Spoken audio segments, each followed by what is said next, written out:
Bien, en el video pasado hablamos de manera resumida qué es el imperialismo. En ello establecimos que es una manera en la que las naciones potencia se encargaron de gobernar y controlar territorios que se encontraban a las afueras de sus fronteras, para dos cosas primordiales. 1. Aprovechar los recursos naturales y 2. Obtener mano de obra barata. Pero, ¿cómo es que llegamos a esto? Bueno, primero debemos de entender que cada potencia buscaba expandir su control territorial, pero sobre todo incrementar con ello su poder económico. Para que esto se lograse fue necesario recurrir a un sistema de alianzas, el cual tenía como objetivo mantener cada unión entre potencias bajo un carácter tanto político como social y militar. ¿Cuál fue la primera alianza? Bueno, la Santa Alianza, aquella que se organizó para derrotar a Napoleón. Esta alianza estaba conformada por el Imperio Austrohúngaro, Rusia, Prusia, Inglaterra e Italia. Esta alianza tenía como objetivo general en Europa restaurar el antiguo régimen y desarrollar a Europa bajo los preceptos básicos e importantes de la religión. Con la derrota de Napoleón, la Santa Alianza se mantuvo como un grupo de Naciones Unidas bajo acuerdos en el Congreso de Viena. En el Congreso de Viena se discutían los problemas ocasionados por las revoluciones liberales, las cuales habían acabado con las monarquías absolutas y solamente ocasionado problemas. Uno de los acuerdos a los que llegó el Congreso fue el darle reconocimiento a un puñado de naciones que se habían establecido y formado antes de la creación del Sacro Imperio Romano, o sea, antes del Congreso de Viena. Una de las herramientas que usaron los regímenes totalitarios monárquicos fue el enaltecimiento del pensamiento nacionalista. El nacionalismo se caracteriza por ser un proceso de identidad apoyado por un origen propio y único de la población, el cual es más exaltado por los rasgos propios de esta población. Pero había un problema con el nacionalismo. No todas las naciones eran una nación única. Italia y Alemania se encontraban con ese problema, ya que su nación estaba conformada por varios reinos que compartían el territorio, pero para nada se sentían identificados bajo un mismo concepto. Para ello, los líderes de cada uno de estos países decidieron que el mejor camino era unificar la nación y sus territorios mediante el nacionalismo.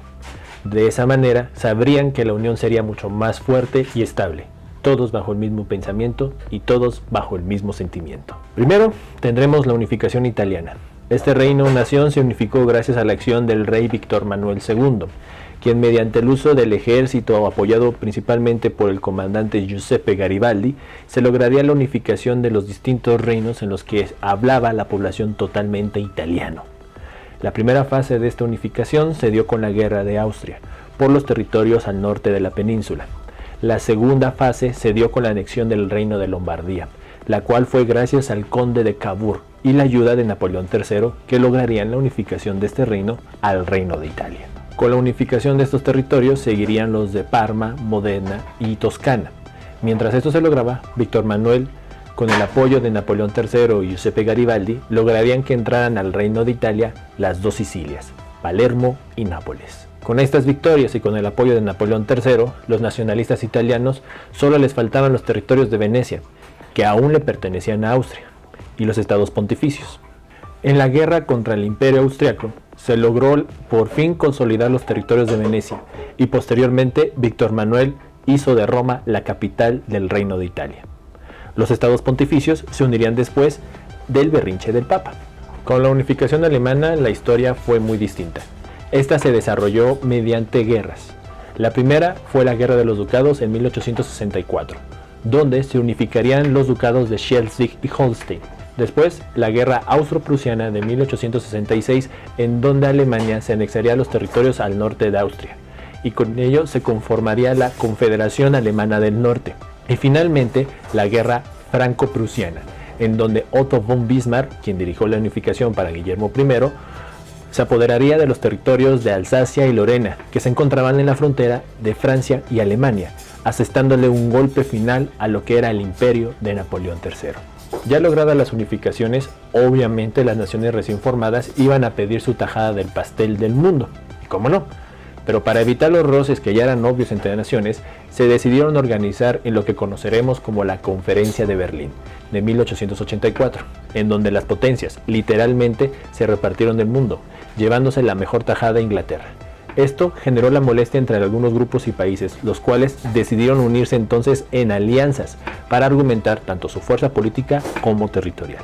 Por un lado, Francia e Inglaterra habían conformado la Entente Cordiale, en donde ambos países se ayudarían mutuamente en distintas situaciones, ya fuesen militares o de guerra.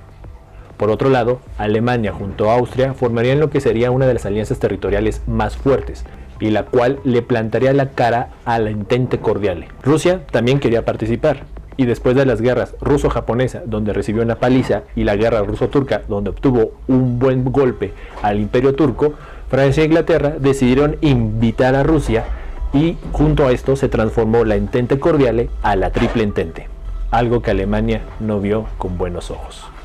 En resumen, las unificaciones permitieron el surgimiento de naciones bajo el concepto de nacionalismo, y las alianzas entre naciones fueron el marco fundamental para que problemas ya existentes entre las potencias fueran creciendo más y pavimentando el camino para la Primera Guerra Mundial, o la guerra que terminaría con todas las guerras. Y con esto damos por terminado el tema por el día de hoy. Nos vemos en la siguiente parte, donde hablaremos ya de inicio con la Primera Guerra Mundial. Recuerden seguirnos en nuestras redes sociales para darle like y compartir. Recuerden también activar la campanita para que les avise cuando volveremos a subir más videos, y sobre todo la siguiente parte de este video. Nos vemos hasta la próxima.